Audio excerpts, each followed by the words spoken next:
Subscribe ಆಗಿ ನಮ್ಮ ಚಾನಲ್ಗೆ. ಹೊಸ ವಿಡಿಯೋಸ್ಗಾಗಿ ಬೆಲ್ ಐಕಾನ್ ಅನ್ನು ಕ್ಲಿಕ್ ಮಾಡಿ. ಹಾಯ್ ಫ್ರೆಂಡ್ಸ್, ಎಲ್ಲರಿಗೂ ನಮಸ್ಕಾರ. ಲಕ್ಷ್ಮಿ ಪಾಕಶಾಲೆ ಕಾರ್ಯಕ್ರಮಕ್ಕೆ ಸ್ವಾಗತ. ಇವತ್ತಿನ ದಿನ ಫ್ರೆಂಡ್ಸ್ ನಾನು ಗೋಧಿ ಹಿಟ್ಟನ್ನು ಮತ್ತು ಮೊಟ್ಟೆನ ಬಳಸಿಬಿಟ್ಟು ನಾವು ರುಚಿಕರವಾದ ಸ್ನ್ಯಾಕ್ಸ್ ಮಾಡೋದು ಯಾವ ರೀತಿ ಅಂತ ತೋರಿಸ್ತಾ ಇದ್ದೀನಿ.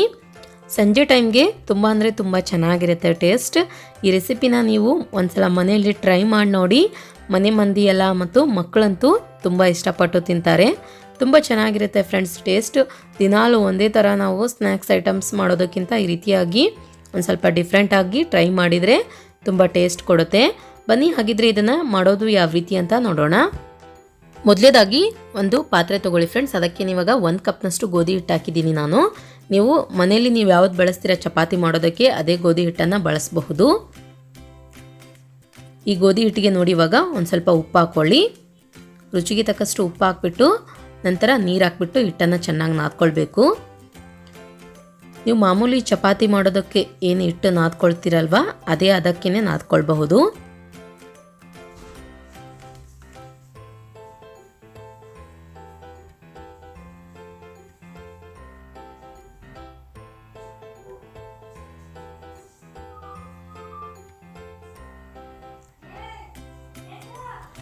ಓಕೆ ನೋಡಿ ಇವಾಗ ಫ್ರೆಂಡ್ಸ್ ನಾನಿಲ್ಲಿ ಹಿಟ್ಟನ್ನು ಅದಕ್ಕೆ ನಾದ್ಬಿಟ್ಟು ಇಟ್ಕೊಂಡಿದ್ದೀನಿ.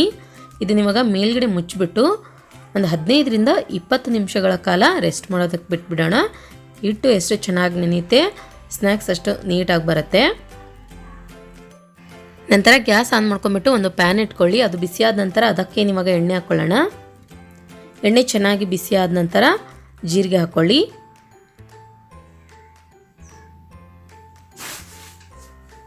ಅದಾದ ನಂತರ ಒಂದು ಸ್ವಲ್ಪ ಕರಿಬೇವಿನ ಸೊಪ್ಪು ಹಾಕ್ಕೊಳ್ಳೋಣ. ನಂತರ ಒಂದು 3ರಿಂದ 4 ಹಸಿರುಮೆಣಸಿನ್ಕಾಯಿನ ಕಟ್ ಮಾಡಿಬಿಟ್ಟು ಹಾಕ್ಕೊಳ್ಳಿ.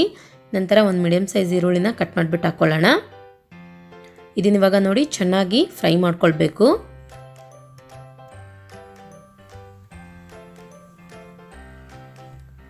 ಅದಾದ ನಂತರ ಒಂದು 2 ಕ್ಯಾರೆಟನ್ನು ನಾನಿಲ್ಲಿ ತುರಿದ್ಬಿಟ್ಟು ಇಟ್ಕೊಂಡಿದ್ದೆ. ತುರಿದಿರುವಂತಹ ಕ್ಯಾರೆಟ್ ಹಾಕ್ಕೊಳ್ಳೋಣ. ಕ್ಯಾರೆಟ್ ಹಾಕಿದ ನಂತರ ನೋಡಿ ಮೀಡಿಯಮ್ ಫ್ಲೇಮ್ನಲ್ಲಿ ಇಟ್ಬಿಟ್ಟು ಚೆನ್ನಾಗಿ ಮಿಕ್ಸ್ ಮಾಡ್ಕೊಳ್ಳಿ.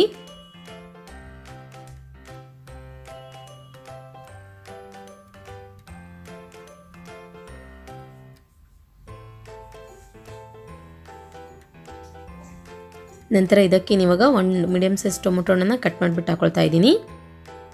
ಟೊಮೊಟೊ ಹಣ್ಣು ಹಾಕಿದ ನಂತರ ನೋಡಿ ಸ್ವಲ್ಪ ಸ್ಮೂತ್ ಆಗೋವರೆಗೂ ಮಿಕ್ಸ್ ಮಾಡ್ಕೊಳ್ಳಿ.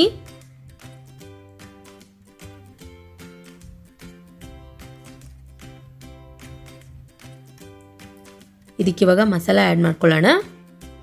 ಒಂದು ಅರ್ಧ ಟೀ ಸ್ಪೂನಷ್ಟು ಧನಿಯಾ ಪೌಡರ್, ಅರ್ಧ ಟೀ ಸ್ಪೂನಷ್ಟು ಗರಂ ಮಸಾಲ, ಒಂದು ಚಿಟಿಕೆಯಷ್ಟು ಅರಿಶಿಣ ಪುಡಿ, 1ರಿಂದ 1.5 ಟೀ ಸ್ಪೂನಷ್ಟು ಅಚ್ಚ ಖಾರದ ಪುಡಿ ಹಾಕ್ಕೊಳ್ಳಿ. ನಂತರ ರುಚಿಗೆ ತಕ್ಕಷ್ಟು ಉಪ್ಪು ಹಾಕ್ಕೊಳ್ಳೋಣ. ಖಾರ ನೋಡ್ಕೊಂಡು ಹಾಕ್ಕೊಳ್ಳಿ. ಹಸಿರುಮೆಣಸಿನ್ಕಾಯಿ ಹಾಕಿರೋದ್ರಿಂದ ನೀವು ಯಾವುದ್ರಲ್ಲಾದರೂ ಒಂದನ್ನು ಸ್ಕಿಪ್ ಮಾಡ್ಕೊಳ್ಬಹುದು ಜಾಸ್ತಿ ಖಾರ ಅನಿಸಿದರೆ. ಇದನ್ನ ಇವಾಗ ಕಡಿಮೆ ಉರಿಯಲ್ಲಿಟ್ಬಿಟ್ಟು ಚೆನ್ನಾಗಿ ಮಿಕ್ಸ್ ಮಾಡ್ಕೊಳ್ಬೇಕು.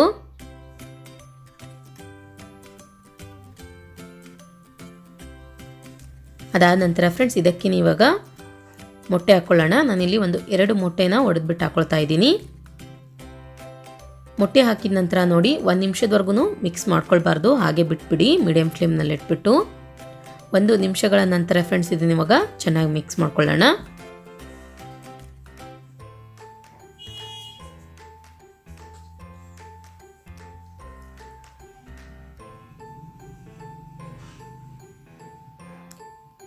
ಈ ಎಗ್ ಬುರ್ಜಿ ಮಾಡಿದಾಗ ಏನು ಉದ್ರುದ್ರಾಗಿ ಮಾಡ್ತೀವಲ್ವಾ ಫ್ರೆಂಡ್ಸ್ ನಾವು, ಅದೇ ಥರ ಬರಬೇಕಿದು.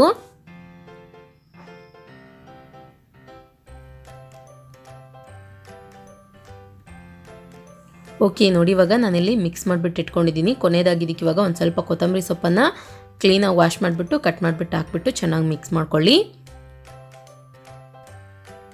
ಮತ್ತು ಫ್ರೆಂಡ್ಸ್ ವಿಡಿಯೋ ನೋಡೋರಲ್ಲಿ ಒಂದು ರಿಕ್ವೆಸ್ಟು, ತುಂಬ ಜನ ವಿಡಿಯೋ ನೋಡ್ತಿರ್ತೀರ. ಸೊ ಅವ್ರಿಗೆ ಕೇಳೋದೇನೆಂದರೆ ಈ ರೆಸಿಪಿಗೆ ಏನು ನೇಮ್ ಕೊಡ್ಬೋದಂತ ದಯವಿಟ್ಟು ಕೆಳಗಡೆ ಕಮೆಂಟ್ ಸೆಕ್ಷನ್ ಆನ್ ಇರುತ್ತೆ, ಕಮೆಂಟ್ ಮಾಡಿಬಿಟ್ಟು ತಿಳಿಸಬಹುದು. ಮತ್ತು ವಿಡಿಯೋ ಇಷ್ಟ ಆಗಿದ್ದರೆ ವಿಡಿಯೋಗೊಂದು ಲೈಕ್ ಮಾಡಿ ನಿಮ್ಮ ಫ್ರೆಂಡ್ಸ್ಗೆ ಫ್ಯಾಮಿಲಿ ಮೆಂಬರ್ಸ್ಗೆಲ್ಲ ಶೇರ್ ಮಾಡಬಹುದು.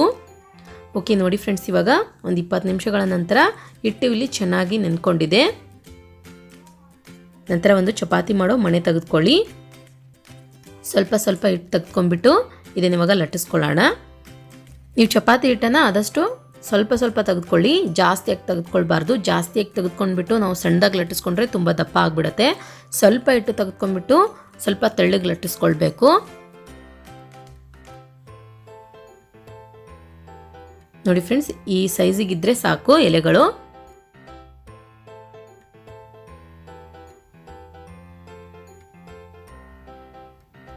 ಇದನ್ನ ಇವಾಗ ತೆಗೆದ್ಬಿಟ್ಟು ಒಂದು ಪ್ಲೇಟಿಗೆ ಹಾಕೊಳ್ಳೋಣ. ಇದೇ ಥರ ಉಳಿದಿರುವಂತಹ ಹಿಟ್ಟಿನಿಂದ ಚಪಾತಿಗಳನ್ನು ರೆಡಿ ಮಾಡ್ಕೊಳ್ಳಿ.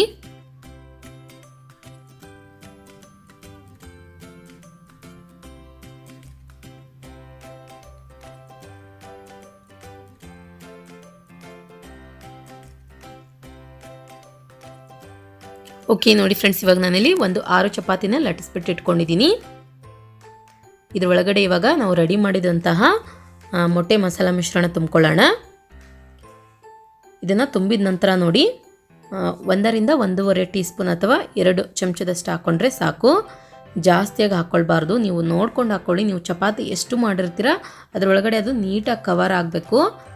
ಅಷ್ಟು ಮಾಡ್ಕೊಂಡ್ರೆ ಸಾಕು. ಇದನ್ನ ಇವಾಗ ನೀಟಾಗಿ ಈ ರೀತಿಯಾಗಿ ಕೈಯಿಂದಾನೇ ಪ್ರೆಸ್ ಮಾಡಿಬಿಟ್ಟು ಉಳಿದಿರುವಂತಹ ಹಿಟ್ಟನ್ನು ತೆಗೆದುಕೊಂಡ್ಬಿಡಿ.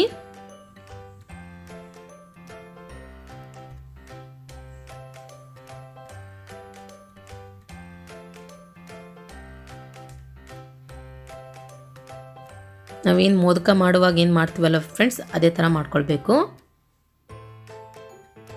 ಓಕೆ ನೋಡಿ, ಇವಾಗ ನಾನಿಲ್ಲಿ ಎಲ್ಲ ಚಪಾತಿ ಒಳಗಡೆ ಸ್ಟಫಿಂಗ್ ರೆಡಿ ಮಾಡಿಬಿಟ್ಟು ಇಟ್ಕೊಂಡಿದ್ದೀನಿ. ಅದಾದ ನಂತರ ಇದನ್ನ ಇವಾಗ ಸ್ಟೀಮ್ ಮಾಡ್ಕೊಳ್ಬೇಕು.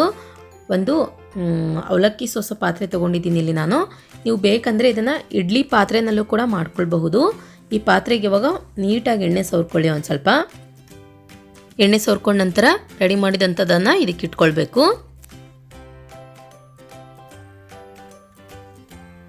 ನಂತರ ಫ್ರೆಂಡ್ಸ್, ಗ್ಯಾಸ್ ಆನ್ ಮಾಡ್ಕೊಂಡ್ಬಿಟ್ಟು ಒಂದು ಪಾತ್ರೆಯಲ್ಲಿ ನೀರು ಬಿಸಿ ಮಾಡೋಕ್ಕಿಟ್ಟಿದ್ದೆ. ನೀರು ಚೆನ್ನಾಗಿ ಬಿಸಿಯಾದ ನಂತರ ಒಂದು ಸ್ಟ್ಯಾಂಡ್ ಇಟ್ಕೊಳ್ಳಿ. ಸ್ಟ್ಯಾಂಡ್ ಮೇಲ್ಗಡೆ ಇವಾಗ ಅವಲಕ್ಕಿ ಪಾತ್ರೆ ಇಟ್ಕೊಳ್ಳೋಣ. ಇದನ್ನ ಇವಾಗ ಮೇಲ್ಗಡೆ ಮುಚ್ಚಿಬಿಟ್ಟು ಒಂದು 15 ರಿಂದ 20 ನಿಮಿಷಗಳ ಕಾಲ ಬೇಯಿಸ್ಕೊಳ್ಬೇಕು. ಓಕೆ ನೋಡಿ ಫ್ರೆಂಡ್ಸ್, ಇವಾಗ ಒಂದು 20 ನಿಮಿಷ ಕಂಪ್ಲೀಟಾಗಿ ಆಗಿದೆ. ಗೋಧಿ ಹಿಟ್ಟು ಇಲ್ಲಿ ಚೆನ್ನಾಗಿ ಬೆಂದಿದೆ. ಇದನ್ನ ಇವಾಗ ತೆಗೆದ್ಬಿಟ್ಟು ಒಂದು 2 ನಿಮಿಷ ತಣ್ಣಗಾಗೋದಕ್ಕೆ ಬಿಟ್ಬಿಡಿ. ಒಂದು 2 ನಿಮಿಷಗಳ ನಂತರ ಗ್ಯಾಸ್ ಆನ್ ಮಾಡ್ಕೊಂಡ್ಬಿಟ್ಟು ಒಂದು ಪ್ಯಾನ್ ಇಟ್ಕೊಳ್ಳಿ. ಅದು ಬಿಸಿಯಾದ ನಂತರ ಅದಕ್ಕೆ ಇವಾಗ ಎಣ್ಣೆ ಹಾಕ್ಕೊಳ್ಳೋಣ. ಎಣ್ಣೆ ಚೆನ್ನಾಗಿ ಬಿಸಿಯಾದ ನಂತರ ಗೋಧಿ ಹಿಟ್ಟಿನ ಕಚೋರಿಗಳನ್ನು ಎಣ್ಣೆಗೆ ಹಾಕ್ಕೊಳ್ಳಿ.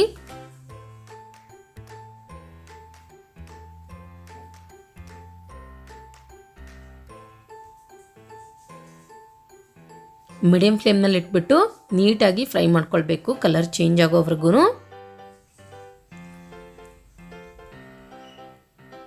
ಓಕೆ ನೋಡಿ ಫ್ರೆಂಡ್ಸ್, ಇವಾಗಿದು ಒಂದು ಕಡೆ ನೀಟಾಗಿ ಫ್ರೈ ಆಗಿದೆ. ಇದನ್ನ ಇವಾಗ ಟರ್ನ್ ಮಾಡ್ಕೊಳ್ಳೋಣ. ನಾವಿದನ್ನು ಮೊದಲೇ ಸ್ಟೀಮ್ ಮಾಡಿಬಿಟ್ಟು ಬೇಯಿಸಿರೋದ್ರಿಂದ ತುಂಬ ಚೆನ್ನಾಗಿ ಕ್ರಿಸ್ಪಿಯಾಗಿ ಬರುತ್ತೆ.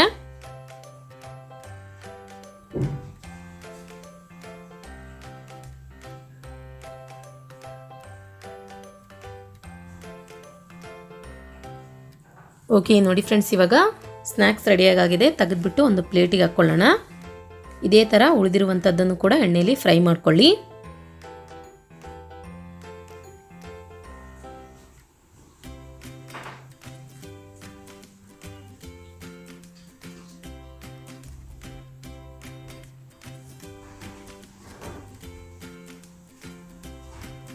ಓಕೆ ನೋಡಿ ಫ್ರೆಂಡ್ಸ್, ಇವಾಗ ಇದನ್ನು ಅಷ್ಟೇ ರೆಡಿಯಾಗಿದೆ. ತೆಗೆದ್ಬಿಟ್ಟು ಒಂದು ಪ್ಲೇಟಿಗೆ ಹಾಕ್ಕೊಳ್ಳೋಣ.